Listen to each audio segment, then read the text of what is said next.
Welcome to season 3, episode 10 of Tight 10 at Warp 10. We're in double figures. Good evening. We're in double figures. Wow, yeah. The big 1-0. Yeah, the big 1-0. Halfway to 20. Halfway to 20, as my mum used to say on my 10th birthday. Yeah. He's only a quarter of the way to 40 now, so. She said a fifth of the way to death. She said when my 10th birthday. Son, before too long, you'll be wiping my arse. Exactly. And sure enough, a year later, she was right. Yeah. So, how have you been since last time I saw you? There we go. We did. Yeah, we did. We were out last night. Indeed. We caught up briefly. Me, you, and Ursa. That's right. Yeah, it was great. Ursa was good company. Yeah, she's honestly, we see her quite a lot. We see her quite a lot when we kind of go to like our grandson's parties or stuff, or if there's just general kind of stuff happening around. And she's always very kind of engaging, and she just likes to go for it. She's a good laugh. Big comedy fan. Big comedy fan, and she wanted to come and see me do comedy last night and failed.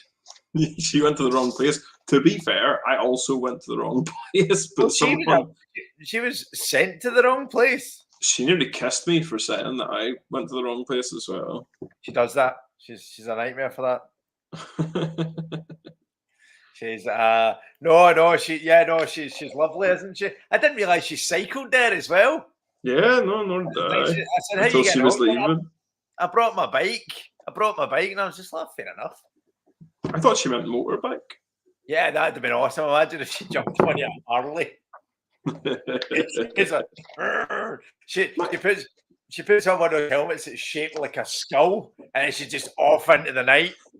Night Rider. No, more like Ghost Rider. Ghost Rider, exactly. She just does her best David Hasselhoff impression. My dad's getting a motorbike. It's arriving tomorrow. My dad always wanted to get a Harley. That was the one thing he wanted to get. I went, my dad's not getting a Harley. He always wanted. That was going to be his kind of retirement gift for himself. He said, "I want to get a Harley." I said, "Oh, I didn't think you'd want to like. I didn't think you'd want to like kind of motorbike." He went, "Oh, I wouldn't ride it." That's what my dad said as well. But then he actually, when I was on the phone to him today, he was like, "Oh, I can't wait to have a tinker with it and then go out on the road." And I was like, "All right." I'm 60 years old. Yeah, see, that's the thing. My dad saved himself a fortune by getting cancer, though. So, just lucky escape there. I just remembered the life hack from before. Hold on, wait to see my glasses. Oh yeah, that's right. Yeah. Hey. I forgot about that.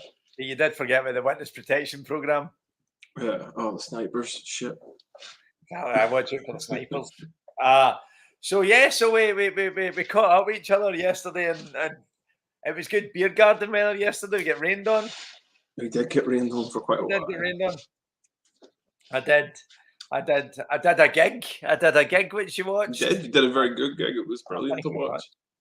Obviously, it was is it Huntington Society or Huntington Scotland? It's Scottish Huntington's Association. Oh, sorry. The SHA or the SHA for sure. And the women from the Scottish Huntington's Association who was there, who have done a few gigs for Scottish Huntington. So she was there. I like to think we're good pals now, but her name, I love her name. Her name's amazing, and I just want her to move to France.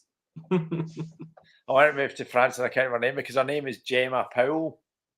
I just want her to walk a bit in a Scottish accent saying, Gemma Powell. Gemma Powell. And I do adore her. She's lovely, and it was good catching up with her briefly yesterday. So I was quite enjoyed the gig. Yeah, it was a great gig. It's good fun. A very eclectic mix of comedians as well. No two were the same. Yeah, that's true. Because sometimes you go and you sometimes kind of go, "Oh, this is quite generic," but I think everyone brings Yeah. something different to the. That happens more. That happens less at the Fringe, though. Oh That yeah, happens sure. because the Fringe has all sorts of people at it. But yeah, a lot of open mic nights, you get like, it's like, this guy looks kind of like the last guy. He's talking about the same stuff too. Exactly. Oh, more Tinder jokes. Take my mother-in-law. Yeah, No one no, tells mother-in-law jokes yet. When did you start mother-in-law. stand up in the 70s? My mother-in-law is so fat. But I remember, and I don't know if you remember this, there was a point where, and it was maybe about 5 or 6 years ago, where it was almost like comedy nights where an association with Tinder, you know, they were like, Yeah, big it always got a sponsors shout out. and you're just like kind of going,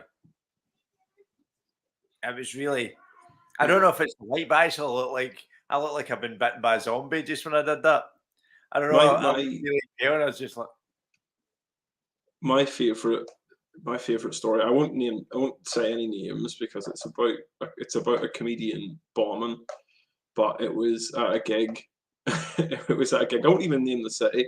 It was at a gig, and there was a guy who went up. you're And making it difficult. he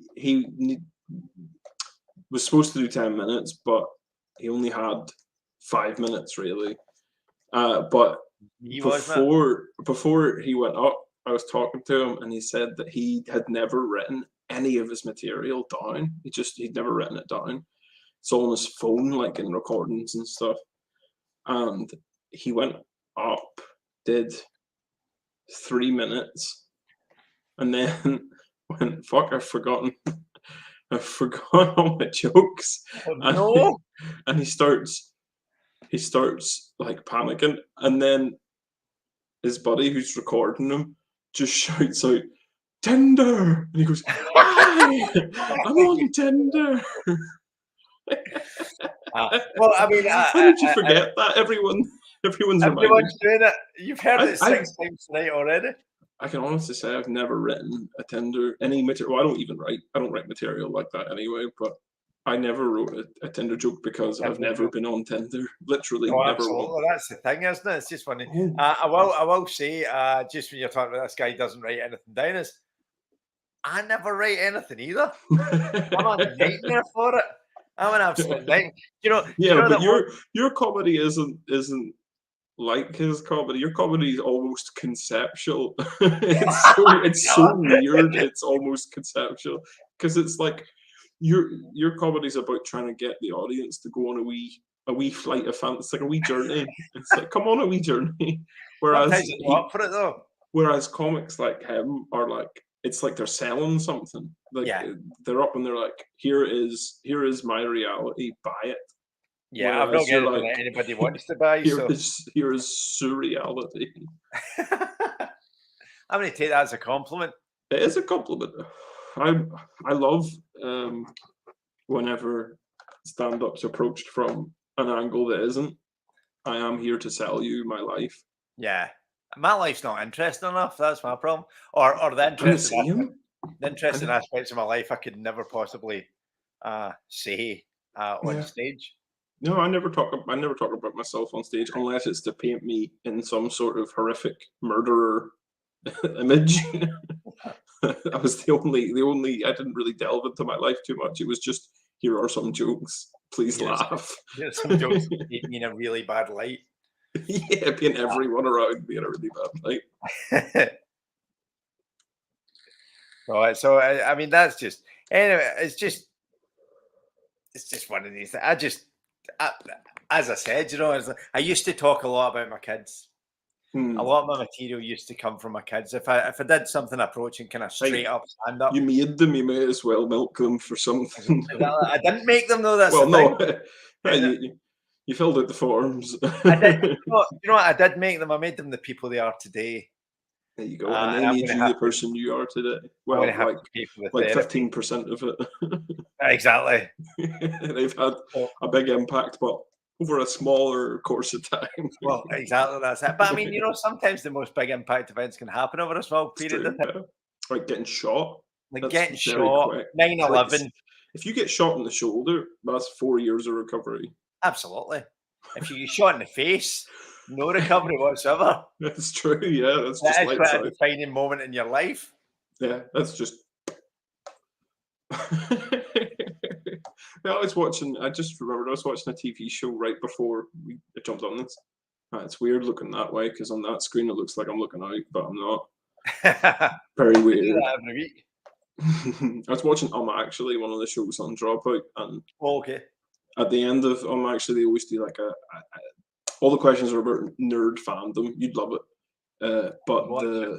the last question is always called real life skills, and it's always about a practical real life skills. Like one of them was about. So the premise of the show is they give you a number of statements, and there's one mistake in the statement, and you have to go actually, and then say what's right. Because the whole idea is that nerds love nothing more than correcting people. Yeah. So it's a show about correcting people. Explaining. Yeah. So they give you a big line of text about a real life thing, and this was about passports. Something I didn't know. Do you know when your passport runs out? Like whenever it's no longer how many visa stamps it takes? Because they were saying the statement they gave was like all this stuff, and then it said that once you run out of pages on your passport, you need to get a new one. That's right. But yeah. apparently, if you have like 3 pages left and you go to an airport, they can refuse you. Like you don't have enough pages left. I didn't know that. I didn't know that either, but I'm That's also aware of the mental. fact that if you fly somewhere and you've got less than 6 months left in your passport, they can kind of go, I'm only going away for a fortnight. What happens if your passport expires while you're away and then you just fuck off? Well, if you get caught, you get extradited. I think that's the reason. You know, if I was to go on holiday and I had less than 6 months on my passport, they've got the right to say, "Look, you're not flying," and I think it's for that reason. So you'd have to go with 7 months left and then just wait it out. 7 months left. And then wait it out. Wait the 7 months out and then go rogue. I suppose if you were over in your passport, because it's the same thing as if you lost your passport. You just need to go to the embassy and they'd sort that out, I'm sure. It's a lot of God, I wonder how many embassies there are in Edinburgh. I'm just thinking. I walk past houses that are embassies. So that looks like a house, but it's an embassy. Well, I've been in the German embassy a few times, and I'm not sure I should be talking about this. Just checking up on them. Just checking up on them. Obviously, there's been a couple of times where I've been allowed behind the kind of security doors sort of thing. And it obviously looks like a kind of old style. Outside the curtain? I've been allowed behind the curtain a few times. Into the back room. I'm possibly not allowed to talk. You're probably not allowed to talk about it, but I'm going to anyway. Tell us. It just looked. It looked like, and the offices have got in the back, which I've been in a couple of times. It looked like they hadn't gone past the 70s. So you walk in, and it's this. It's the wooden. The Berlin Wall's still up. Absolutely, still there. Even just the guys are dressed, they've got the kind of moustaches and stuff. But I'm not saying that all people wearing moustaches from the 70s. I just said it gives off a certain kind of vibe. A biped. It's not where I thought you were about to try a backpedal. Exactly. But so I'm not saying that if you have a moustache, you must have time warped here from the 70s. I'm not saying that. Nobody would ever say that. Nobody would even think it, right? But so I think all the embassies just have this kind of oldie worldy kind of wood paneling that you go into, and it looks like it could be like you're walking into like some sort of like national heritage building, and the only thing that's missing is like a suit of armor with an axe sort of things. So it's always got that kind of really kind of dark oaky wood vibe. And then you walk through, and it looked like you're going into. It looks like you're going from the 1770s into the 1970s when you transition through that door. Was it just like a house? Yeah, it's just about. I mean, if they sold it, somebody could live there. I think. I remember you've seen the second Jackass film. I think when it came out, so God knows how long ago that was. You maybe remember in it there was a bit where 3 of them, Johnny Knoxville, Bam Margera, Ryan Dunn, go into a concrete room with a giant, like, it's like a box filled with ball bearings, and it's a big fucking box. There's hundreds of them in, and it explodes like a claymore mine, and it hits them all. And they said in that, I remember they said that these are used to defend embassies. I have never fucking seen an embassy on the street. Imagine you went in and that popped up out of the ground. Just like, was this going to do my passport? That must be like US embassies in other countries, right? Yeah, it must be. Imagine just you only they would think we need a mine to defend this place. I just get this image of like Joe Pesci and Daniel Stern lying outside, like absolutely gummed, trying to break in. Do you know what was impressive about that bit when they did it, the stunt? Because it hit them full blast, and it took Ryan Dunn and Bam Margera like down immediately. Yeah. Johnny Knoxville never went down. I rewatched it a wee while ago, and I remember looking to think, holy shit, Johnny Knoxville didn't fall from that. He just fucking like bent over and then got back up. That's insane. Yeah, it's nuts. That's even just thinking about it. It's just yeah.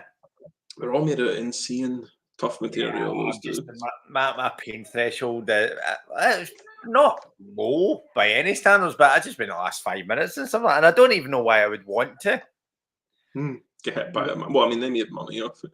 Yeah, I know. Absolutely. Well, there you nailed it. There you go. I don't know why I'd want it. Oh yeah, money.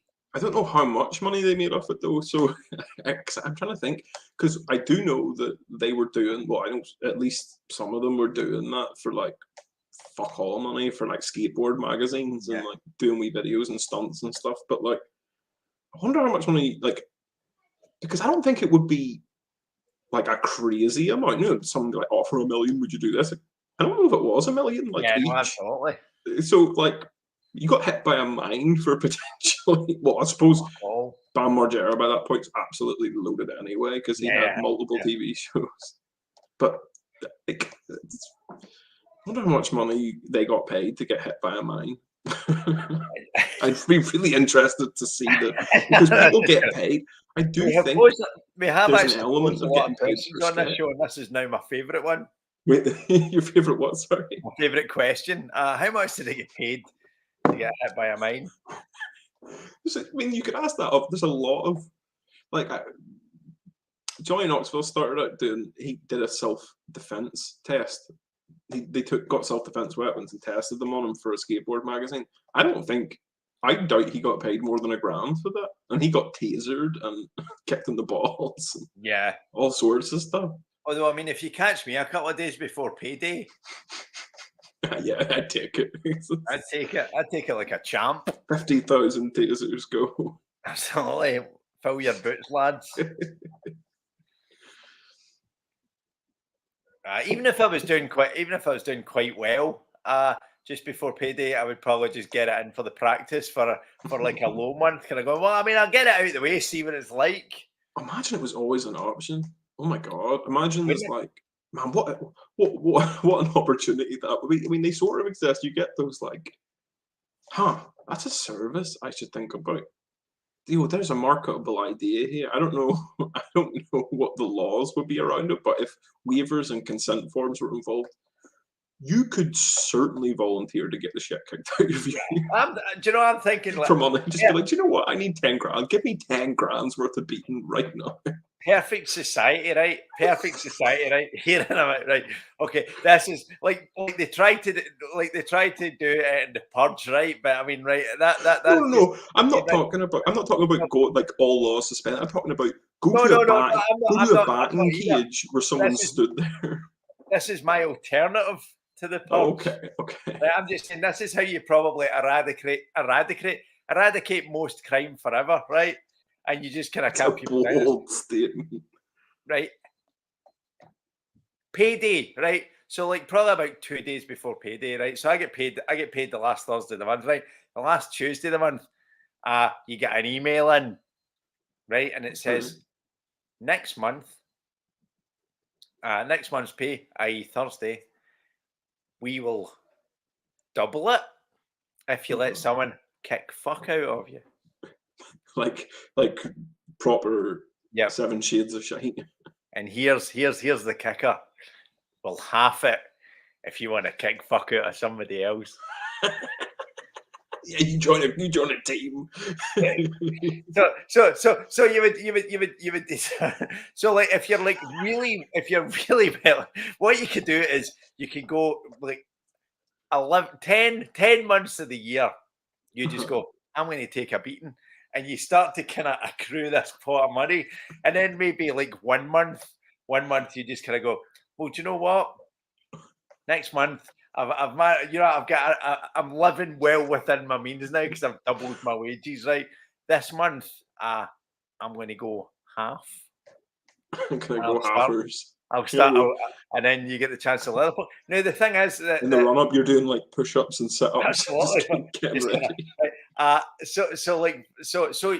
kind of bog standard people like I consider myself. You know, you're kind of middle of the road people that could do with being paid more, but they're by no means kind of worrying about the next meal's coming. You realize this is like possibly the ugliest like pyramid that's ever existed. You've also got people at the bottom who can't afford to not get the shit kicked out of them. I'm coming to this. Right? All right. But you've also got the option to ignore the email, which I think a lot of people would do. Somebody's kind of going, well, do you know what? I'm living within my means. I don't need to double my wages, and also I'm not doing it. So you just disregard you. So you get people like me that just like for 10 months of the year, I'd probably take a beating, right? Yeah. Doubling up, right? And then I would like probably my birthday month, I would probably take a half. Just go mental. Birthday month, you say, like, this is the month. I'm going to go half it. But the thing is that you would get some people that you would get like real high level executives, right, that have done quite well in their lives that might just beat people up every, like American Psycho kind of going. Yeah. Well, obviously this is encouraging like insane sociopathic traits, but the what was I going to say? Oh shit! I had a point. Oh, the rich people at the top. You could have potentially masochistic rich people that got there by just really loving getting shit kicked out of them all the time. Just be like, I'm not even spending this money. How did you make your money? Yes. You can't spend it. You can't spend it because you're in traction. Just sitting there. It was worth it. Do you know what? There's got to be a point, probably till you're knocked out, right? Because obviously, if you can't beat them to death. Like it doesn't cover death. It would need to be to you're kind of knocked out because obviously corpse can't benefit from double through the roof. Right, so it's not a perfect system by any means. Right? Let me propose my system. This is a weird way the show's called. But here's how I want it to go for me, right? I want it to be like literally a stall, right? It's like a carnival stall. You go up to the stall and there's like a carny guy there, a proper carny burger, and he's like, step right up, and he shows you a big, like, you get a wall of prizes, but instead of prizes, it is implements and then prices underneath. So like, it's like 50 quid and it's a picture of a fist. And it's like, for 50 quid, someone's going to beat the shit out of you. It's like, and then it goes up to like 5,000 quid. And then it's like, brass knuckles. It's like someone will really damage you. And it's up to 50,000, it's a knife. And then 100,000 is a gun. It's like, not even a gun, a million. Money, a gun. Makes your choice. Just like, well, people have survived gunshots. I can take 100,000. I would be set for a long time. Exactly. And not a lot of people know how to shoot. No. The person knows. That's the thing. You can make it tough for them, but they will go for a kill shot. So the idea is you need to keep moving and stay fast. And they get one shot, and if they miss, they miss. But if they hit, they're gonna go for a kill. So you got to try and make them hit somewhere that's not a kill shot. just Yeah, the people would be treated like the dude with the knife would be like a Navy SEAL. He only gets one stab, but he's going to make it count. But you could kill somebody with a punch as well. That's like 50 quid and somebody just No, drives your nose into your brain. The punch is just clumsy bludgeoning. It's it like like it's just a bunch of windy? people. It's a bunch of people that like one raffles, and they get to come in and just leather you. I have to say, I would take a punch a day if they were giving me 50 quid. 50 quid a day. It depends on Obviously, you get your day job as well. I'm not Do you just know saying what? that I would live off being punched. I'm Do just you saying know at the end of I'd every take working day. I'd take it to wake me up. Yeah, It's 7 o'clock. Yeah, you get it before work. Right? But I mean, do you know, just to supplement your income Well, I mean, it's once not. a day. If It's there's never. anybody It would watching never this, be a. It would never be a bad financial decision. if there's any kind of eccentric, not even a millionaire, but somebody that's well off enough that they could pay me 50 quid a day for one punch. And I know there's lots of people that I know that probably would love to punch me once a day. Right. But if you put your money where your mouth is, honestly, get in touch with me. I'll take a punch a day if you give me 50 quid a day. Honestly, I'll do it. That's 100. Somewhere in the region of £160,000 a year, I think.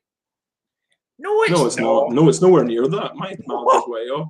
It's way lower than that. It's like, sorry, 350 times 4. Fuck, that's where I fucked up. That number went way too high. 350 times 4 is not even 1,000 times 12. No, it's not 350 times 4. It's 365 times 50. What, you gonna do that in your head? Yeah, it's about 15 grand. 15 grand a year. That's 15 grand a year to get a good, punch. That's not bad. 15 And grand a Saturdays year. and Sundays, I'd let them do the face. Yeah, it's like having a wee part-time job. Yeah, it would be like a part-time job that lasts like seconds. You just boom. I would do it. If there's anybody that can afford to pay me £50 a day, I will take a punch from you. What about £200 a day, but somebody embarrasses you in front of someone important every day? Somebody embarrasses you in front of somebody that you fancy. Yeah, or like, either someone important, someone you fancy, just someone that you respect. Someone will embarrass you in front I don't of respect every anybody. day. And I don't respect anybody that I fancy, because clearly if I fancy them, there must be something wrong with them. You can identify that, smell it off them. But no, I think £200. I would so you get £50 to get punched, or £200 for somebody to embarrass you in front of. Every day, in front of someone important or at an inopportune moment, every day. Even Christmas. I would take the punch, because I don't know. I just, I'm for a comedian, I'm quite thin-skinned. I would be like, if somebody really, well, I don't like being embarrassed. I'd take the I would punch. resent somebody more for embarrassing me every day than I would for somebody punching me every day. There's a conundrum for you. It's a tough one to work out. What would you do? I'd take the punch. Oh, absolutely. I'm not getting embarrassed. I just, my self-esteem's too low. It's not about self-esteem. It's just because every day you be worrying the next day about when it's going to come. Whereas the punch, actually, what about the punch? But you never know when it's going to come. Well, that's another layer. It's going to come, I would want more money. But if every day at 8:30 somebody punched me, I'd be fine. But if there was a case, if it was regular, because you can prepare for it. But if it's just like in the middle, like rabbit punch, when you're in the middle of you're in the middle of doing paperwork, and then suddenly you got a fist in your neck. Yep. That'd be. But the kind of I would worry about my self-esteem, as I was saying, my self-esteem's so low that I couldn't take somebody doing that to me every day, but I could take a punch. My self-esteem's so low that I think that I deserve the punch. And also, you apologize. I apologize. And also so low that I don't think I could take somebody kind of slagging me off in front of somebody that I have genuine affection for. No, I never said slagging off. It's more like you're put in a position that's uncomfortable for you. The other person can tell. I thought you meant they would come and say, Did you know John has a very small penis? No, no, no. It would be like, right, every day. It doesn't have to be like the same. It's not the same person. I just mean like every day. Like Somebody random comes up and embarrasses you somehow. yeah. You'll sip a coffee, but it'll, even though you've held it for 10 minutes, it'll be burning hot, and then you'll burn your tongue, and then yeah. It's like just stuff happens every day that That embarrasses you. embarrasses you. Okay, no, I don't know. So I what, just thought there was like one people keep person pointing out that- you have a nose hair that grows all the way All the out way like down. this. It's like curly out. That's a more difficult one to kind of quantify, because what I'm talking about, somebody coming punching you, there's a kind of structure in there within which I somebody suppose. said, "Look, this is happening." Whereas, like that seems a lot more kind of It's hard to organize. intangible. You have a mastermind sitting behind a We're just command gonna go, "We're gonna console make somewhere, John's nose like the here." Truman Show. Yeah, so that's a bit more difficult to, but True. I thought you were just like out the blue. You'd be maybe just about to go in for a job interview, and you're talking to the director of the company, and somebody comes along and pulls your trousers down. I thought it was that kind of level of embarrassment. That could work, That could work. but So I it'd don't have to be know. mixed up. I don't know is the answer. I think I'd just take the punch. This might be I'm the not longest. lazy, man. This is definitely one of the stranger tangents that's happened. Absolutely, but I do like the original kind of double your wages to get leathered, or half your wages to leather somebody else. And I had one final point on that, was you would find that the people that would gravitate towards the half in your wages to leather somebody else would be the very rich, like American Psycho style Patrick Bateman stuff, or also the very poor. Where, like, if you're on minimum wage and you can barely make ends meet anyway, you're just want to express your frustrations, just kind of go, I'm just going, do you know what? I can't be any worse off. You can have no job, and then you don't get to beat anybody up. Absolutely, but that's also the kind of group of people that might kind of go, well, do you know what? It might be nice occasionally to take a beating to double my wages, but I'm still no, I don't know. I've just realised it would be really easy to be a heroin addict, because the whole point of heroin is that it shuts off your pain receptors. So you just get the shit beat out of you on heroin to pay for your heroin. It's exactly to pay. That's the circle of life. Heroin also, Yes, that specifically is the circle of life. Getting beat up to double your wages to pay for your heroin, which We you're have using discussed to this cope with before. the fact you're getting beat up. We've discussed before that heroin is very Moorish as well. Mm-hmm. Yeah. Indeed so. Anyway, without further ado, yeah, maybe we should bon voyage, head out on our. We should head out on our quest. We didn't even do a preamble at the beginning telling any new viewers exactly what we're doing. They just came on and we started talking about supplement your income by getting the shit kicked out of you. Yeah, I can't even remember if we talked about anything else. I'm sure we did, but it's gone. Did we go right into this? Did we just raw dog it? I'm pretty sure we were talking whenever the countdown hit 0, we were mid-sentence. And it just went off from there. We've been talking about it since last night. Exactly, that's it. So that was that was a 34-minute tangent for this episode. Yeah, it might be. I don't know how long it was, but it was at least 15 minutes. It started quite early doors. It did. We got in there quick with the system, the new world order. It was our version of the Purge, basically, wasn't it? And I do think it would solve a lot of problems. I have a major issue with the Purge. We will start in a moment. I have a major issues with the Purge. I know, yeah, there's a lot of issues with it, but like even the base concept makes absolutely no sense to me, because it's like, oh, we make everything legal for 24 hours, so the rest of the year, obviously, there's no tension. You can save up for the Purge. It doesn't stop white collar crime. That has absolutely no impact on white collar crime. In fact, if everyone else is saving up their violence, and you may as well just do it the rest of the year. Absolutely, and the thing is, as well, is what I think. For me, whenever I'm committing crimes, part of the excitement of it is the illegality of it. You know, if you said to me that there's a day a year where I could kill anybody I want, I go, meh. I'll kill him the day before. Exactly. I just kind of going. I like they're doing the 10-second count. You know, dong, dong, dong, dong, dong, dong, dong, dong, dong, dong, 30-second countdown. I just go. Do you ever think it's like The Office, where it's like it's 3 minutes past 12 and someone murders somebody and the cop and like a cop's there and he's like, oh, come on, man, it's 3 minutes. Put the shutter back up. It's only 3 minutes. And he's like, oh, go on then, son. You cheeky monkey. I'll go get the body back.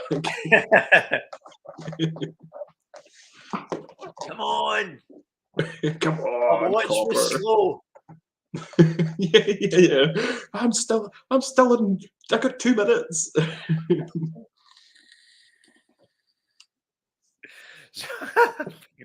Again, we're going off on a tangent, right? Yeah, my takeaway from this is the Purge was shite.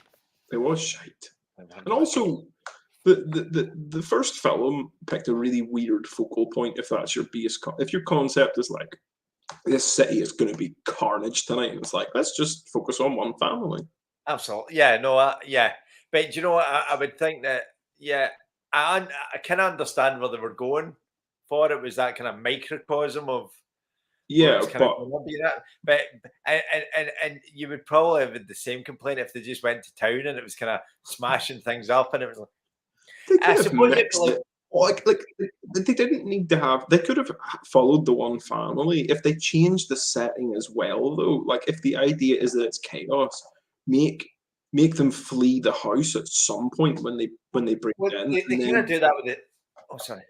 The second one is what people wanted. The second one is people who are trapped outside during the purge. Like that's what you wanted. You didn't want people inside safe. You want people outside stuck trying to be safe. Well, the irony is that I think the second film's poorer for it. Yeah, it wasn't well executed. I suppose it'd be like if you watch the film Gremlins, right? If you watch the film Gremlins and they get the gremlin and then they get it wet or whatever and then they feed it after midnight and then you just like have them looking out the window witnessing the rampage. Kind of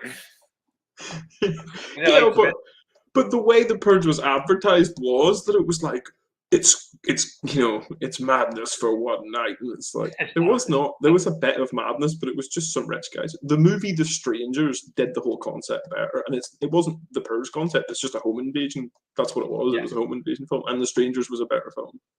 The best home invasion film of all time is Home Alone, though. Yeah, of course.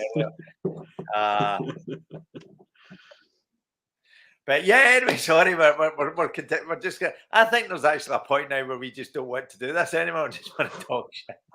Just talk shit for 40 minutes.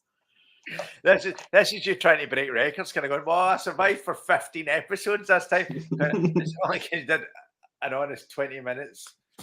Yeah, we log a very small amount of actual quests. About a third of each stream is a quest. It's like a weird just latter half to a podcast at this stage. The point that I think anybody that hasn't seen it before wonder why we do this, and then suddenly I go, you're in a room, a magnet. Well, we either need to start bringing it in at the start, like doing one honest decision, then tangent, and that makes the most sense to me. Yeah. Like to log it into like the intro screen, like have the intro screen introduce the concept and then force us to start, so we have to start. That might be how we do it for now. The thing is, I've always put it down to the fact that I've not seen you in a week, and we're doing a wee bit of kind of banter and catch up. But I did literally have a fight with you yesterday. It's just not 24 hours ago. We were in the pub. 24 hours ago. So yeah, that's just how we are.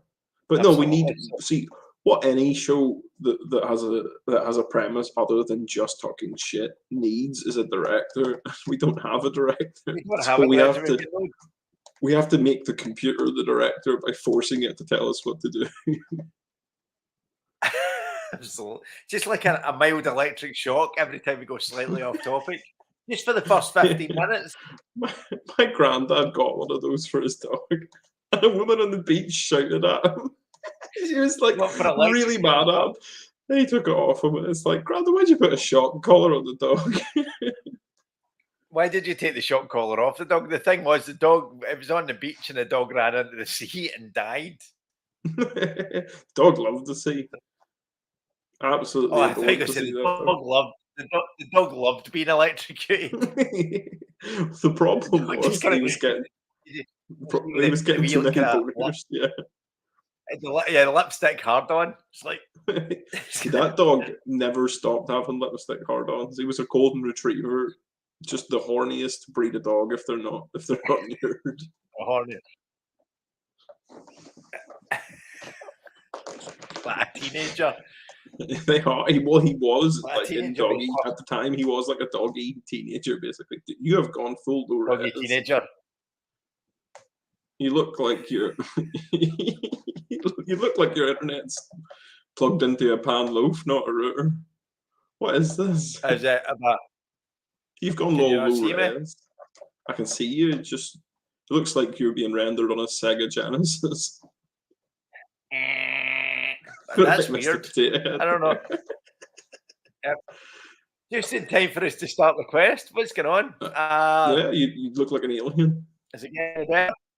No, it Is it just getting got a any lot better? worse. Just start the quest. We can hear Yeah. you. That's fine. You can hear me, right? Fair enough. Was that, you don't need to see me. Yeah, I can't. So that's I'm gonna take my handy. football. Right, let's do this. Right, as long as you can hear me, that's fine. So anyway, what happened last was the fact that you were told that you were trespassing in a galactic right. area. So do you remember that? So do. Mick McCall declares that you're Mick trespassing in Confederation territory and claims you're a prisoner, and he instructs you to follow his ship to a nearby starbase. And you've got the choice of accompanying him or refusing to be captured. I'm gonna refuse to be captured. Fuck you, Mick Mickerson. Mick McCall. No, I don't know if I pronounced that correctly. But that's It's an the alien. You can pronunciation. pronounce it however you want. Imagine emailing the author and kind of going, "How do you pronounce Mick McCall?" They just like, I wrote that book when I was drunk. I don't even remember. I wrote that book. I wrote that book while I was paying for my heroin addiction by being beaten up on a Friday night. You send him an email, he's reading the email, and he's like, look at the pish I used to write. When I was off my tit. Yes, I remember writing that. It's like Stephen King. Stephen King apparently doesn't remember writing the Tommyknockers because he was off his face. He was always off his face. He was the original Shining book was about the dangers of alcohol, basically. And they changed it for the film to make it spirity, and he didn't like it. He was like, "This is supposed to be about drink." But he said that he didn't enjoy the film. Yeah, no, and yeah, having Stanley Kubrick had a bit of a No, not like literally. Like Stephen King said, "Oh, I can double the money I made from The Shining if I kick fuck out of Stanley that Kubrick." would have been a good episode of Celebrity Deathmatch. So exactly. I hadn't seen that show in fucking years. I remember. Was it Bill Gates? Was it Bill Gates versus? I think it was Bill Gates versus Britney Spears. I've probably seen it. They were absolutely confused by what the grudge was between the two of them. And they were just like utterly bewildered. And then it turns out it was a computer error. It's just fantastic. What a great kind of punchline to it. It's just, it turns out so she had a problem with her computer. She had beef. Oh man, what a wild show! I hadn't thought about that in years. I remember. Yeah, no, I used all to sorts of people. Anyway, we should probably quest. yeah, exactly. We've got off that again. So you've decided that you're not going to take this, and you're going to resist arrest. Yeah, we want to be free to do what we want to do. Absolutely. So when you're resisting arrest, can I just ask a question? Is your character black? Jesus Christ. Okay, let's ignore that then. because it says in the book. Is it in the book? Okay.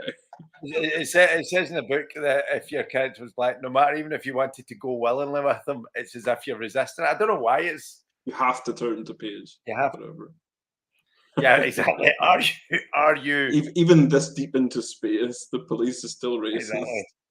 The deep space sounds like deep south. Do you know that like Plug? I don't know if you've seen that in Dimension 20. He's like he's from Boston, which is this planet, but he's just an old deep south guy. Although he's quite nice. In the You've Starstruck. sent me some clips, but you've sent. Is it any better than it was? Can you see me now? No. I don't know if it's wrong.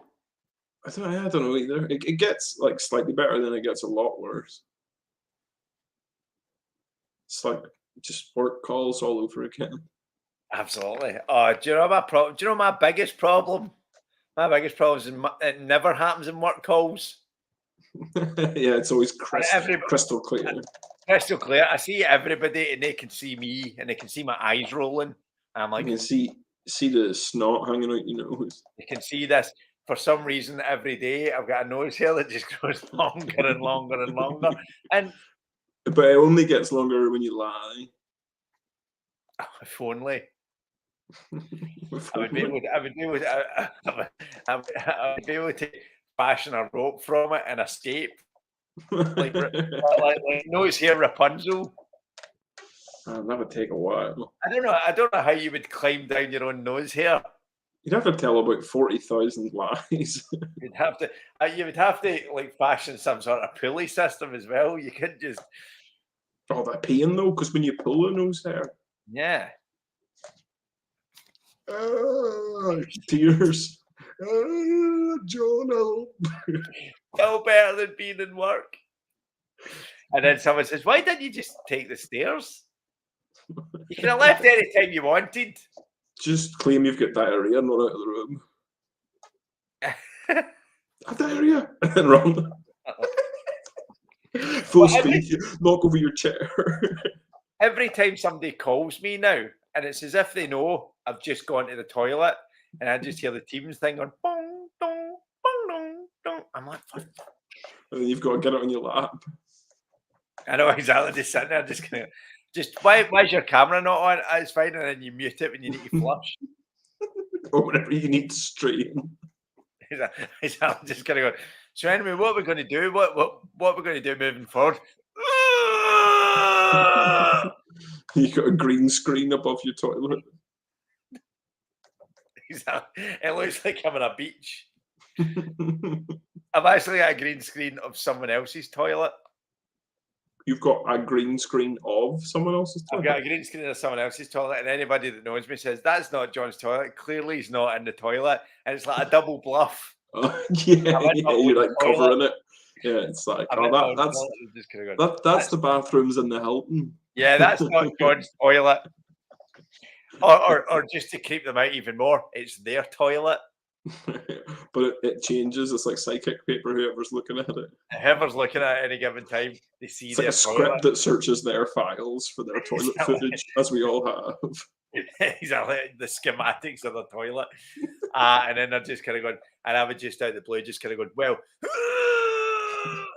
and they're just like, you blame it on heart palpitations. Exactly, I'm a dodgy ticker, which has got me out of more meetings than I would like to care to admit. Imagine if you just used it. Yeah, I do remember for a time whenever the kids annoyed me after I had the heart attack, I just kind of occasionally went. That's brilliant. You should have done that in a work meeting, like, and you stand up and go to the door, turn the corner. I did.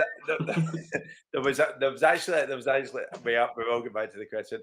There was a time quite early on in the pandemic. It was quite a high stress situation where I was in a meeting and we were talking about.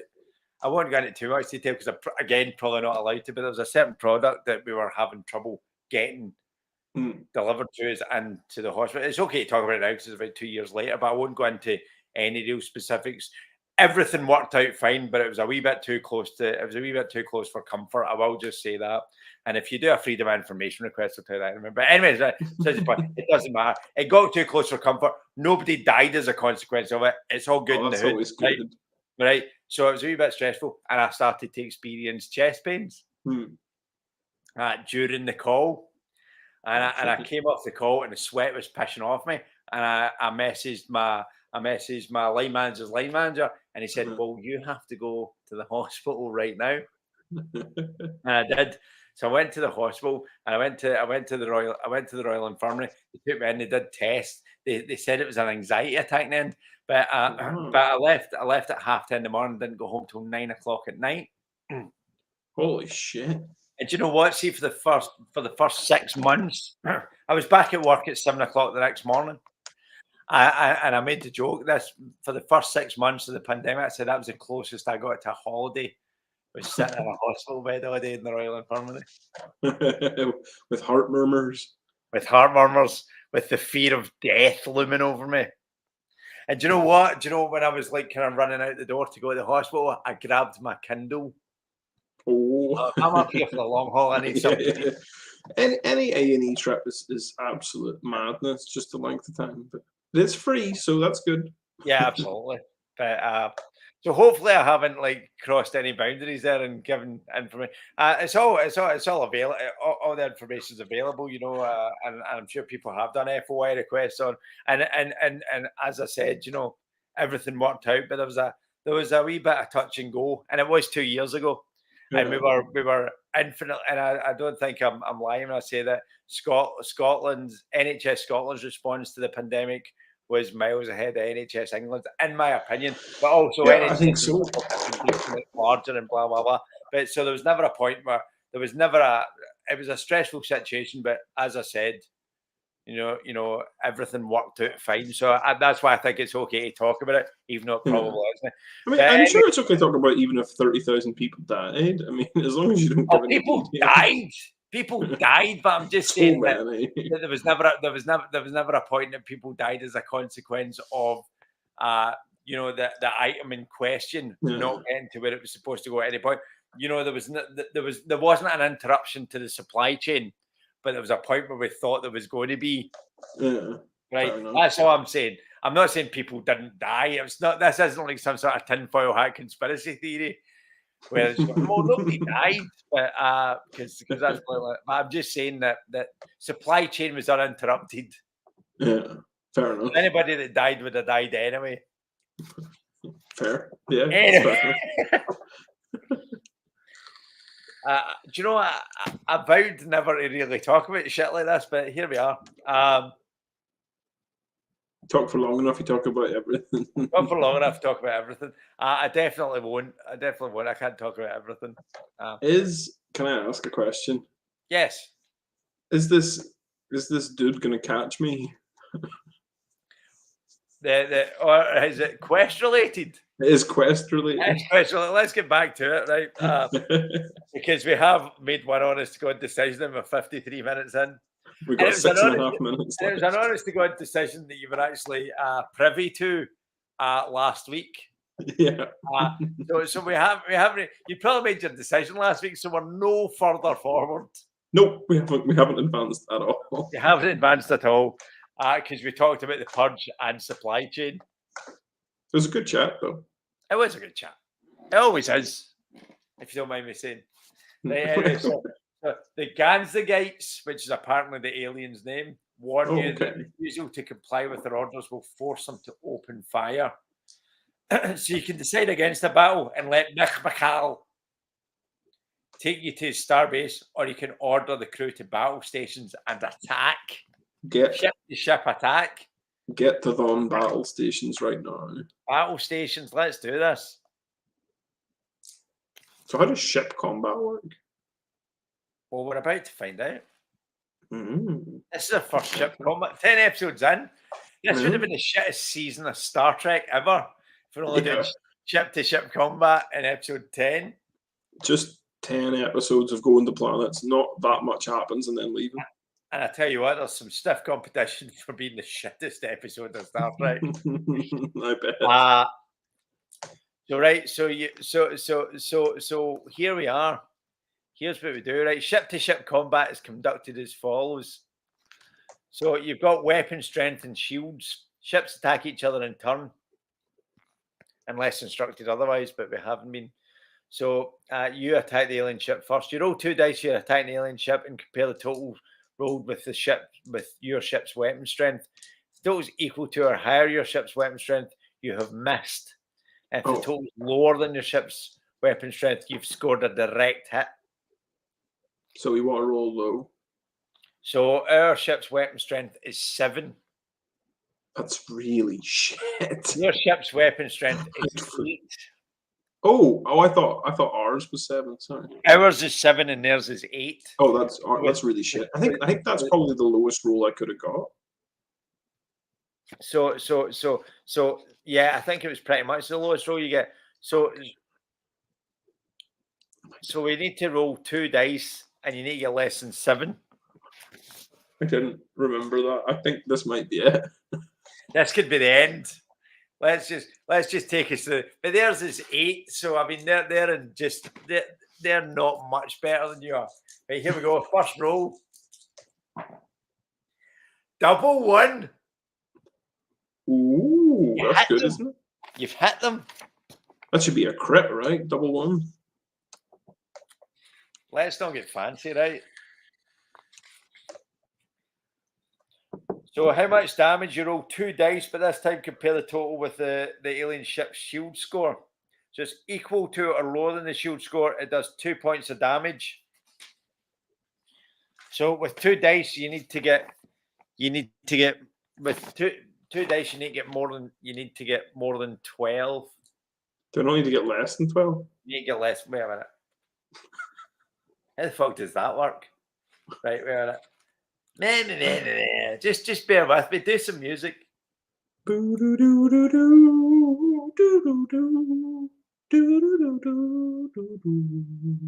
Roll 2 dice, but this time compare the total alien ship shield score. If it's equal to or lower than the shield score, the shot does 2 points damage. And if it's higher than the shield score, it does 4 points damage. Okay, so 2 under, 4 high, but we're doing damage. So it's going to be under 12 because you get 2 dice. So you do 2 points. But as the shield's lower, you've got more chance of a more critical hit. There we go. We got there in the end. So 2 points of damage to the shield. So we have to roll over a 10. So let's see. So the alien ship has got a weapon strength of 8 and shields of 12.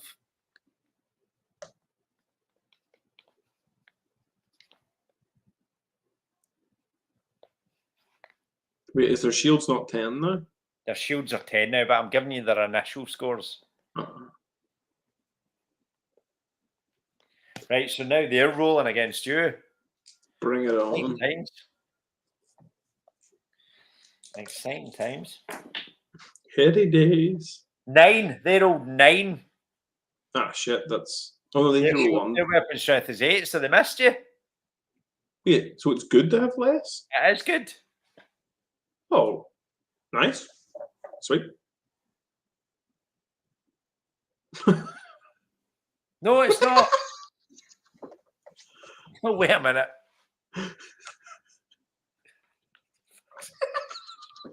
I've had too much to drink. This is my new favorite segment. If the total is equal to or higher than ship's weapon strength, you've missed. So yeah, you want it to be below. Cool. Because if your weapon strength's low. So the lower your weapon strength is, the less. Wait a minute.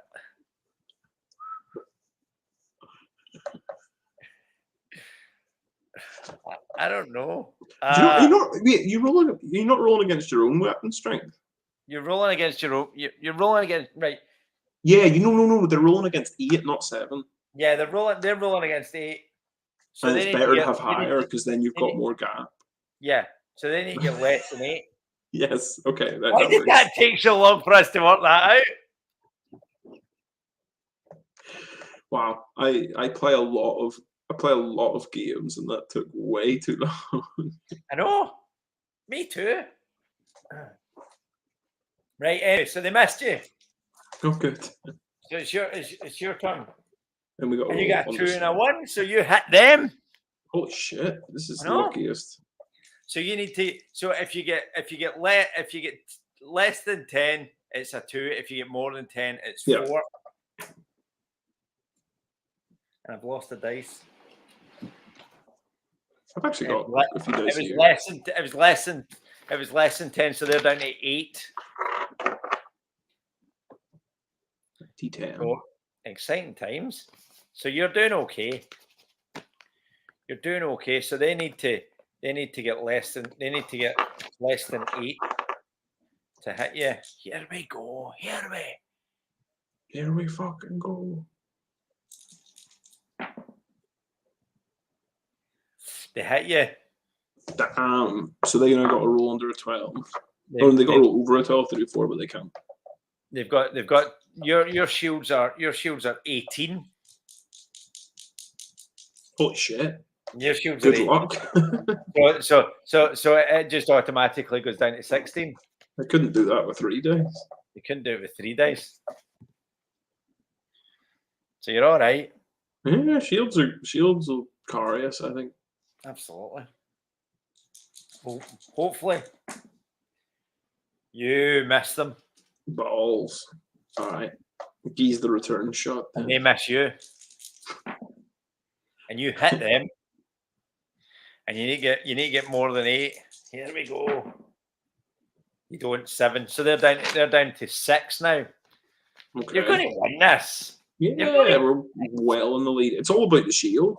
It's all about the shield. I don't care about no armor. Or weapon strength. It's all about be a turtle and you can never get hurt. 7 you hit. Oh no, they hit you. Fuck. Losing track. So you're down to 14. Shields are down to 14. That's still. But remember, if you lose this battle, everybody dies. It's not like the same as hand to hand. No, I get it. I still think we're going to win. We just have better defense. I think you're going to win as well. You're fine. You hit them. Best offense is a good defense. You hit them. You need to get more than 6 with 2 dice. You get more than 6, so their shields are now down to 2. Ooh. So Jesus. I think you might have won this, right? Yeah. Oh, imagine if it just turned now. If we hit, we can't possibly lose. They hit you. You're down to 12. Still fine. A bit too close for comfort now, I think. They can start doing you more damage after the next kind of hit. Yeah, but if we hit at all, then we've won. Yeah, if you hit them now, that's it. Double 6 you miss. And they hit you. They hit you. Down to 10 then. The shields are down to 10. So now we're in the danger zone, mate. But so are they. They're teetering. They're hanging on by a thread. They're dangling. 5 and a 6. You hit them. They're dead. Get out of my swamp. They're exciting. The exciting times have gone. They're done. The heady days. They'll never forget. You defeat them. Woo! You've defeated the ancient evil. You blow them out the fucking sky and you move on as if it never even happened. We don't even say a word for them. Exactly, just kind of. You've now got 2 choices. Ooh. A large grey planet is some 2.7 light years away, very specific. Yeah, very specific. 2.7 light years away. Or you have got the choice of approaching a small planet that's a short distance ahead at sub-light speed. And I'm going to suggest that that's where we leave it. You've got the chance of going to the more distant planet or the closer planet. Well, we'll let it be a thrilling cliffhanger. Absolutely, it is quite exciting, isn't it? So there you go. So that was us. We did go off in remarkable tangents. That was our government-appointed 5 minutes of quest. Absolutely, I think we had a space battle, which I mean, we had a space battle, yeah, like the least exciting space battle in history. Yeah, probably some less exciting ones in Red Dwarf. Oh yeah, no, absolutely. We didn't use kind of CGI or models or anything, but so there you go. So next week's episode 11 is that. Mm-hmm. Is that as now in joint first place with the Citadel of Chaos? Or it would be. This is usually when I die. Yep. So I think episode 11 is the furthest you've got. But to be fair, we probably did more questing in the first 2 seasons. But Maybe not the second season. yeah, we definitely get into the dynamic of talking shite for longer. Yeah. I just love the fact that the name Titan and Titan has become more ironic than I ever thought it would have been. For the first time ever, for the first time in a long time, yesterday I was aware of somebody flashing me on stage. It's like, fucking hell, shit, here we go. Shit, have I gone on too long? I've managed to get that down to quite an art, but clearly I ran a bit close to the knuckle. Yes. Wait, anyway, there we go. So that's us. Do you never get? Did you never get flashed before? No, I usually have it right down to. Do you know what? Do you know what I do? What? I put a 9. If I'm doing a 10-minute set, I put a 9-minute timer on my phone. I And my do watch- exactly the same thing. I and my swear watch to you. vibrates. Yeah, for me, my phone vibrates in my pocket. At So my 9 watch minutes vibrates, or and then I'm 14, just going to whatever. wrap this up a bit. Yeah. So, but I think I got my 9-minute timer went off yesterday at the same time as I was flashed. I think he gave me the 9-minute warning to say, look, you need to come off soon. But generally, no. Even though it looks like I don't know what I'm doing, I've usually got a fair idea of time. No, I never get the second flash, but I always get the first one. Charlie Wallace is great with the flash, and he gets the yellow light, the red light. It He gets does, it, yeah. what's It's happening? efficient. It's an efficient Yeah, I method. know, It's just yeah, his I phone know. as well. It's just his phone screen with like block yellow, like block yellow color or block red color. It's like yellow card, red card. Absolutely. It's like, that's you, you're out. You're done. That's your Right. time. Get off the Exactly. stage. Move on. Right, anyway, so that's us. This was episode 10 of Tight 10 at Warp 10.